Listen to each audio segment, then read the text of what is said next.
মুরগি কাটতে গেলেই আমার জ্বর চলে আসে, কারণ মুরগি আমি কাটতেও পারি না, সাথে গন্ধও নিতে পারি না। আলহামদুলিল্লাহ আজকে আমি অনেক অনেক কাজ করেছি, সাথে স্কিন কেয়ারও করি। সারাদিনে কি কি করলাম তোমাদের সাথে শেয়ার করব। ভাবি যে শুক্রবার দিনটা একটু রেস্ট নিব, কিন্তু সকাল থেকে উঠে কাজ শুরু হয়ে যায়। আসসালামু আলাইকুম এভরিওয়ান, আজকে চলে আসলাম আমার শুক্রবারের একটা ছোট্ট ব্লগ নিয়ে। রক্তে চিনির পরিমাণ বেশি হয়ে গেলে কিন্তু আমাদের ডায়াবেটিস দেখা দেয়। যত পারি আমি এই জন্য চিনিটা অ্যাভয়েড করার চেষ্টা করি। আলহামদুলিল্লাহ আমার কোনো ডায়াবেটিস নেই, তারপর আমি এই অর্গানিক ন্যাচারাল ডায়াবেটিস চাটা খাই। এইটা হচ্ছে কি যাদের ডায়াবেটিস আছে তারাও খেতে পারবে, যাদের নাই তারাও খেতে পারবে। এটা তোমাদের ব্লাডকে পিউরিফাই করবে এবং মনকে সতেজ উৎফুল্ল রাখবে। এটা অনেক ভালো একটা কার্যকরী চা। তোমরা কিন্তু আমার পেজেই পেয়ে যাবা, ব্লেসিং উইথ নাইলা পেজে। আমার পেজ থেকে যারা এই চাটা নিয়েছে তারাই অনেক ভালো একটা উপকার পেয়েছে।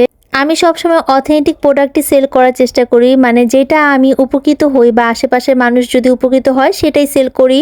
এই ডায়াবেটিস চাটা আমি প্রথমে আমার আত্মীয় স্বজনকে খাইয়েছি, তারপর যখন দেখেছি তারা আসলেই উপকৃত হয়েছে তখন আমি সেল করা শুরু করেছি। আমি আমার কাস্টমারদেরকে সবসময় ভালো কিছু দেওয়ার চেষ্টা করি, যাতে করে আমি সবসময় দোয়ায় বাঁচতে পারি, কারণ আমি মনে করি মানুষের দোয়াটা অনেক বেশি দরকার মানুষের জীবনে বেঁচে থাকার জন্য। সো গাইজ, আমি তো মুরগি কাটতেই পারি না, মোটামুটি ছুরি দিয়ে একটু কাটুকুটি করতেছিলাম আর কি, কিন্তু কি যে অবস্থা, মুরগি ছেঁড়া বেড়া অবস্থা করে ফেলছি গাইজ। কি আর বলবো, আমার আম্মু আমাকে সেই বকা দিছে, বলে কি জীবনে কিছু শিখতে পারবি না, খালি ভিডিও করে যাবি। তারপরে আসছি পেঁয়াজ কাটতে, এইটা কাটতে গেলে আমার কান্না চলে আসে। আমার আম্মু তো আমাকে অনেক অনেক বকা দেয়, কেন আমি ঘরের কাজে এখনো শিখি না। দেন চলে গেছি ফ্রিজ পরিষ্কার করতে, এই দেখেন কত বড় বরফ আমার ফ্রিজে জমে গেছে। এটা ছিল হেয়ার কেয়ার প্রোটিন ট্রিটমেন্ট, এটা আমার ফ্রেন্ড আমাকে গিফট করছে। এত ভালো, আমার হেয়ারটাকে এত বেশি সফট করে। মুরগি কাটতে কাটতে হাত গন্ধ হয়ে গেছে, তারপর আমি কি করছি, মানে সাবান দিয়ে পানি গুলায় তারপর ওটার মধ্যে হাত অনেক চুবাই রাখছি যাতে হাতের গন্ধ চলে যায়। গাইস, আমি এইসব গন্ধ নিতে পারি না, আমি একটু ভালো স্মেলে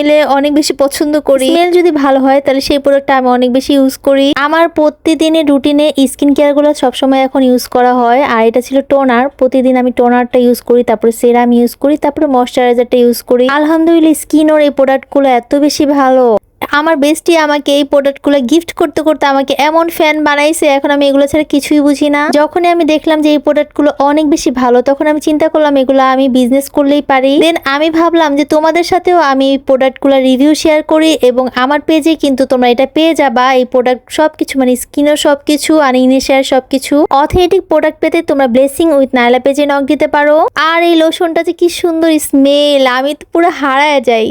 আর স্মেল ভালো হইলে মনে হয় সবকিছু আমি খায় ফেলি আর কি। যাই হোক, স্কিন কেয়ার শেষ, এখন আমি চলে গেছি একটু রান্না করতে। গাইস, আমি আজকে রান্না করিনি, আম্মু রান্না করছে। আমার আম্মুর হাতে রান্না অনেক মজা হয়। হ্যাঁ, মাঝে মাঝে আমিও রান্না করি, অনেক শখ করে রান্না করি, একদম কষায় কষায়। আম্মুর তো খালি একটাই ডায়লগ, সারা জীবন আমি করে খাওয়াবো, তোরা কবে শিখবি। জীবনে আর কিছু না শিখলেও তরকারি মজা হয়েছে কিনা সেইটা চাকাটা খুব ভালো মতো শিখে গেছি। তো মায়ের হাতে রান্না সবসময় মজা হয়। সো আমরা হচ্ছে মাটির প্লেটে ভাত খাই, কারণ মাটির প্লেটে ভাত খাওয়া সুন্নত। এটাতে খেলে নাকি 100 নাকি পাওয়া যায়। তারপর থেকে আমরা মাটির প্লেটেই ভাত খাই। আজকের ব্লগটা কেমন লাগলো অবশ্যই কমেন্টস করে জানাবো। Thanks for watching, please like, follow and subscribe. Tata.